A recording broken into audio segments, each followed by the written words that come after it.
54% ng mga residente sa BARM ang may kaalaman na magkaroon ng parliamentary election sa rehiyon sa susunod na taon.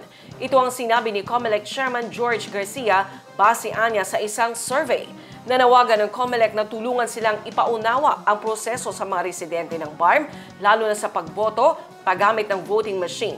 Ayon sa COMELEC, dapat alam ng mga residente sa rehiyon na 2 balota ang kanilang i-fill out sa halalan.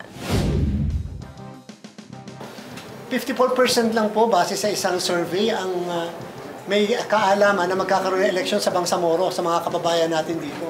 Marapat po sana na maikalat natin ang impormasyon na meron tayong darating na kauna-unahan, historic Bangsamoro parliamentary election sa Mayo 12. At the same time, turuan din natin sila paano gumamit ng machine, paano maghulog ng balota, paano mag-accomplish ng balota. Dapat pipila pa ng buo ang bilog ng balota doon sa bawat pangalan. And at the same time, 2 ang balota na i-accomplish po nila. Hindi po isa katulad sa ibang parte ng ating bansa.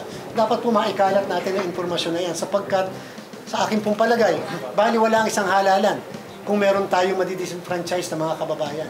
Baliwala ang isang halalan kung hindi nagpa-participate ang lahat sa isang halalan. Kaya nga po ang ating mandato sa ating pong PNP at AFP, ensure that all voters are able to vote based on their conscience, based on their choices.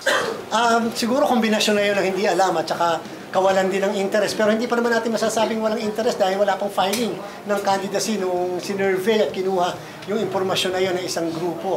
Sa atin man, whether it's 54%, 64% o kahit mas mataas pa, na andun pa rin ang obligasyon ng bawat isa na ma-inform natin yung mga kababayan natin dito sa Bangsamoro.